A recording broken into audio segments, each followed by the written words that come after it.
नमस्कार दोस्तों, आप सभी का स्वागत है इस वीडियो में। आज हम आपको बताएंगे, अगर आपके पास कोई भी गाड़ी का मीटर आता है, उसका जो बैक लाइट होता है वो नहीं जल रहा है, तो उसको हम लोग कैसे रिपेयरिंग कर सकते हैं। बहुत आसान तरीका हम आज आपको बताने वाले हैं। और अगर आप लोग मीटर रिपेयरिंग का ऑनलाइन ऑफलाइन ट्रेनिंग लेना चाहते हैं, संपर्क कर सकते हैं। हम लोग यहाँ पर बेसिक से लेकर एडवांस लेवल तक ट्रेनिंग देते हैं। आप लोग मीटर रिपेयरिंग का काम सीखना चाहते हैं, ऑनलाइन या ऑफलाइन संपर्क कर सकते हैं। या आप लोग ऑनलाइन मीटर रिपेयरिंग का काम कर रहे हैं, तो ये हमारा लेटेस्ट वाला आप लोग टूल देख सकते हैं। इससे आप कार, बाइक, ट्रक जैसी भी सारे गाड़ियों का मीटर को चेक कर सकते हैं। और ये एक यूनिवर्सल टेस्टिंग टूल है। अगर आप ये लेना चाहते हैं तो हमारा नंबर आपको वीडियो के ऊपर दिखाई दे रहा है, इस बाद इस ऑर्डर कर सकते हैं। अगर आप ये टूल ऑर्डर कर रहे हैं तो इसके अंदर आपको लाइफ टाइम टेक्नीशियन सपोर्ट मिलेगा। चलिए अब आपका टॉपिक पर आते हैं। जैसे आज मेरे पास एक एनएस बाइक का डिजिटल मीटर है, इसका बैक लाइट नहीं जल रहा है, तो मैंने इसको कैसे रिपेयरिंग किया है आज हम आपको इस क्लास में पूरे डिटेल के साथ A to Z इसका फंक्शन बताने वाले हैं, इसीलिए इस वीडियो को पूरा जरूर देखें। अगर आप लोग मीटर रिपेयरिंग का काम करते हैं या काम शुरू कर अगर आप लोग मीटर रिपेयरिंग का काम करते हैं या कहीं पर आप लोग काम सीख रहे हैं, तो आप लोगों को मालूम होगा कि अगर मीटर का बैक लाइट नहीं जलता है तो उसमें कॉमन दो ट्रांजिस्टर यूज किया जाता है, एक एनपीएन और एक पीएनबी। मैं उसका नंबर भी लिख देता हूँ। वो इस तरह कुछ दिखाई देता है, इस तरह का ट्रांजिस्टर यूज किया जाता है। और इसका जो नंबर होता है, एक का होता है बीसीबी 56 और जो दूसरा नंबर का यूज होता है वो B9215 होता है।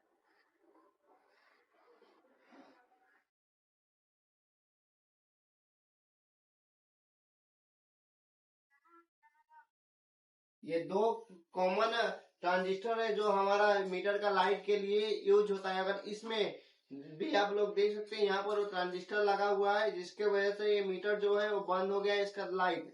तो हमने इसका जो फॉल्ट मिला हमें इस ट्रांजिस्टर पर ही मिला है, क्योंकि इसका सप्लाई नहीं मिल रहा है। और मैं आपको इस वीडियो में इसका वोल्टेज भी A to Z बताऊंगा कि कौन सा पिन पर कितना वोल्टेज आना चाहिए, इसीलिए इस वीडियो को जरूर पूरा से पूरा देखने की कोशिश करें।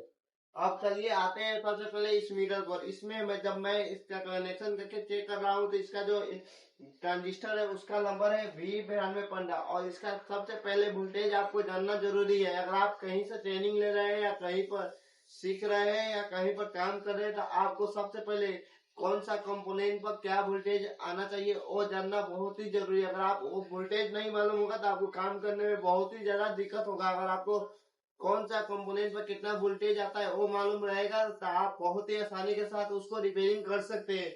जैसे यहाँ बीच में इसका आना चाहिए 7 वोल्ट, और ये जो साइड साइड है वहाँ वहां पर हमारा 10 से लेकर 12 वोल्टेज तक आना चाहिए। अगर ये वोल्टेज इस ट्रांजिस्टर पर नहीं मिलेगा तो हमारा जो मीटर का लाइट है वो नहीं जलेगा। और हमें इसमें जो फॉल्ट मिला था और सिंपल सा ये जो बीच वाला होता है, यहाँ पे होल लगा होता है, होल कट गया था। हम जब इसको वोल्टेज ये किए थे तो इसका होल कटा हुआ था, यहाँ पर 0 वोल्टेज आ रहा था और यहाँ पर 10 वोल्टेज आ रहा है, मगर बीच में 0 वोल्टेज आ रहा था। इस वजह से इसका जो बैक लाइट का समस्या था, तो हम यहाँ पर इसको जब प्रेसिंग किए तो हमें यहाँ पर एक होल कटा हुआ मिला। मैं आपको दिखा भी देता हूँ। जब आगे बढ़ता हूँ तो एक होल मिलता है, वो होल यहाँ पर आप लोग देख सकते हैं। अगर आप लोग रिपेयरिंग करते हैं तो आपको मालूम होगा कि कहाँ से फॉल्ट आता है। वहाँ ये वाला होल खराब था, तो हमने सिंपल था इसको जंपर मार दिए। उसके बाद हमारा यहाँ पर 7 वोल्टेज आने लगा। उसके बाद जो इसका बैक लाइट का फॉल्ट था वो चला गया। ये तो हो गया इसका लाइन कटने का समस्या की वजह से ये मीटर में फॉल्ट था। और एक और कंडीशन आता है, मैं आपको वो भी इसमें दिखाता हूँ। देखते मैं आपको यहाँ पर बना देता हूँ। ये देख सकते हैं हमारा ये B92 ट्रांजिस्टर बन चुका है। और एक जो फॉल्ट होता है उसमें वोल्टेज मिलता है।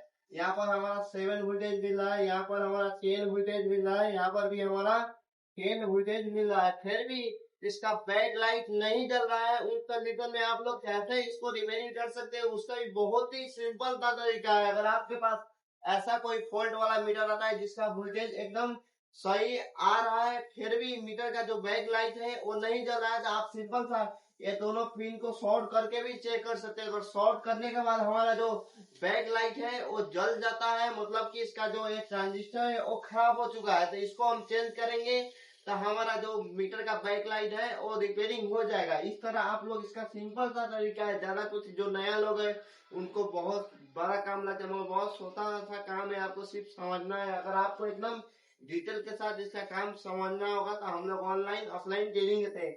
और अगर आप लोग चाहो तो इसको नोट भी कर सकते हैं। यहाँ बीच में 7 वोल्टेज आता है, साइड साइड 10 वोल्टेज आना चाहिए, तब जाके ट्रांजिस्टर का वोल्टेज ओके होता है। अगर वोल्टेज नहीं मिलेगा तो हमारा हमारा जो बैक लाइट है वो नहीं जलेगा। अगर वोल्टेज मिल रहा है फिर भी नहीं जल रहा है तो हमारा ये ट्रांजिस्टर 90% खराब होता है। तो हम डायरेक्ट इसको चेक करेंगे और उसको मालूम कर लेंगे कि हमारा वो जो लाइट है वो सही है कि खराब है। अगर गेट शॉर्ट करने के बाद भी लाइट नहीं जल रहा है तो मतलब उसका दूसरी तरफ से फॉल्ट है, वोल्ट भी फ्यूज हो सकता है, या उसके लिए रेजिस्टेंस भी यूज होता है। कोई भी रेजिस्टेंस अगर लाइट में लगा है वो रेजिस्टेंस खराब हो जाए तो भी बैक लाइट नहीं जलेगा। तो अगर आप लोग इसी तरह का काम एकदम डिटेल के साथ सीखना चाहते हैं तो संपर्क कर सकते हैं। हमने इसमें बहुत आसान तरीका से इसको रिपेयरिंग किया है। हमें सिर्फ यहाँ पर वोल्टेज नहीं मिल रहा था तो हम इसको यहाँ पर जब हम इसको ट्रेसिंग किए तो यहाँ पर होल्ड कटा हुआ था, उसके वजह से इसका जो बैक लाइट है वो नहीं जल रहा था। हम सिंपल सा एक जंपर मारे, हमारा ये इसका जो बैक लाइट है वो बन गया। क्योंकि जो ये टीएनएस मोटर में सबसे ज्यादा फॉल्ट आने वाला है वो लाइट के बैक लाइट जो है उसी का फॉल्ट आता है, और यही ट्रांजिस्टर का होल बंद होने की वजह से इसका बैक लाइट बंद हो जाता है। कॉमन इसका फॉल्ट है। तो आप लोग इसका वोल्टेज के थ्रू भी मालूम कर सकते हैं, इसका कौन सा पिन पर क्या वोल्टेज आना चाहिए, उसके थ्रू आप उस पिन पर जाकर जल्दी से जल्दी रिपेयरिंग कर सकते हैं। और अब बात करते हैं पीसीबी छप्पन के बारे में। आज हम दोनों ट्रांजिस्टर का आपको क्लियर कर देंगे ताकि दोनों का आपको वोल्टेज मालूम चल सके और अपना काम को और भी ज्यादा आप लोग आसान बना सके। V9215 का था, आपको क्लियर हो गया कि V9215 का ट्रांजिस्टर जिस बोर्ड में लगा हुआ है तो उसमें वोल्टेज जो है हमारा बीच में 7 आना चाहिए और दोनों दोनों साइड पे हमारा 10 वोल्टेज आना चाहिए। और मैं पहले ही आपको बताया कि दो तरह का ट्रांजिस्टर यूज होता है, एक V9215 हो गया और एक BCB 56, वो भी मैं आपको इस वीडियो में पूरा उसका डिटेल देता हूँ। जैसे वो भी मैं आपको यहाँ पर बता देता हूँ। कुछ इस प्रकार से देखने में, दोनों देखने में सेम होता है, ठीक है, कुछ भी फर्क नहीं होगा। सिर्फ जो आप फर्क मिलेगा वो आपको नंबर का मिलेगा। इसका BCB 56 हो गया, उसका V9215 हो गया, और जो वोल्टेज भी आपको अलग अलग मिलेगा क्योंकि PNP है और एक NPN है।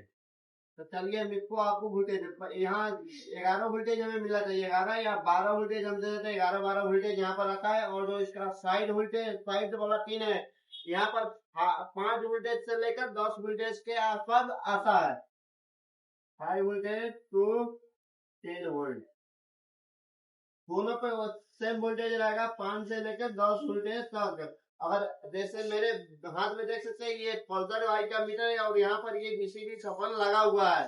अगर इसका लाइट नहीं जल रहा है, मैं इसको डायरेक्ट करके भी चेक करता हूँ। अगर डायरेक्ट करने के बाद भी लाइट नहीं जल रहा है तो इसको हम वोल्टेज चेक करेंगे, क्योंकि हर बार ऐसा तो होता है कि ये कंपोनेंट खराब हो, कई बार रेजिस्टेंस खराब हो जाता है, होल्ड खराब हो जाता है, इसका जो लाइन होता है टेक वो कटने की वजह से इसका जो वोल्टेज है वो पुग नहीं पाता है। इसी वजह से हमें सबसे पहले कोई भी कंपोनेंट का वोल्टेज चेक करना चाहिए। जैसे मैं आपको यहाँ पर बताया, ऊपर 12 वोल्टेज आना चाहिए और नीचे हमारा 5 से लेकर 10 वोल्टेज के आसपास दोनों में आना चाहिए। अगर यह वोल्टेज नहीं मिलेगा तो इसका जो बैक लाइट है वो नहीं जलेगा। अगर आपके पास कोई भी गाड़ी का मीटर आता है जिसमें बैक लाइट से रिलेटेड फॉल्ट हो तो आप इस तरह उसका वोल्टेज के हिसाब से काम कर सकते हैं। और इसको भी अगर इसका वोल्टेज सही आ रहा है, जैसे बीच में 12 आ रहा है, साइड साइड 5 से लेकर 10 के बीच में आ रहा है, और फिर भी हमारा बैक लाइट जो है नहीं जल रहा है, तो इसको भी हम बीच वाला पिन और ये साइड वाला पिन को शॉर्ट करेंगे और देखेंगे इसका बैक लाइट जलता है कि नहीं। अगर ये शॉर्ट करने के बाद जल रहा है तो इसको डायरेक्ट चेंज कर देंगे। उस कंडीशन में हमारा BCB 56 ट्रांजिस्टर खराब होता है। और शॉर्ट करने के बाद भी नहीं चल रहा है तो वोल्टेज चेक करेंगे, और जो लाइन में कंपोनेंट लगा हो, रेजिस्टेंस हो, उस सबको चेक करेंगे। या शॉर्ट करने के बाद भी नहीं चल रहा है और उसके बाद वोल्टेज भी आ रहा है फिर भी हमारा जो लाइट है वो नहीं जलता है, तो उसका वजह होता है रेजिस्टेंस। लाइट के लिए रेजिस्टेंस लगा होता है। आपको देखा था कि यहाँ पर है, यहाँ बहुत सारा इसमें रेजिस्टेंस यूज होता है। अगर ये सारा रेजिस्टेंस खराब हो जाएगा फिर भी हमारा जो लाइट है वो नहीं जलेगा। रेजिस्टेंस खराब होने की वजह से इसका बहुत सारा ऐसा फॉल्ट होता है जिसमें हमारा ट्रांजिस्टर डायोड सारा कुछ सही होता है, एलईडी भी सही होता है, फिर से रेजिस्टेंस खराब होने की वजह से हमारा बैक लाइट नहीं जलता है। अगर आपके पास इस तरह का फॉल्ट आता है तो इस तरीके से आप लोग उसको आसानी से रिपेयरिंग कर सकते हैं। और अगर आप लोग मीटर रिपेयरिंग का एकदम डिटेल के साथ ट्रेनिंग लेना चाहते हैं तो हम यहाँ पर ऑनलाइन ऑफलाइन दोनों तरह से ट्रेनिंग देते हैं। यहाँ पर बेसिक से लेकर एडवांस लेवल तक ट्रेनिंग दिया जाता है। अगर आप लोग ये टेस्टिंग टूल हमारा लेना चाहते हैं तो नंबर वीडियो के ऊपर आप लोग देख सकते हैं, आज ही इसको ऑर्डर कर सकते हैं। अगर आपको ये वीडियो इंफॉर्मेटिव लगे तो चैनल को सब्सक्राइब और वीडियो को लाइक जरूर करें। Okay, thank you.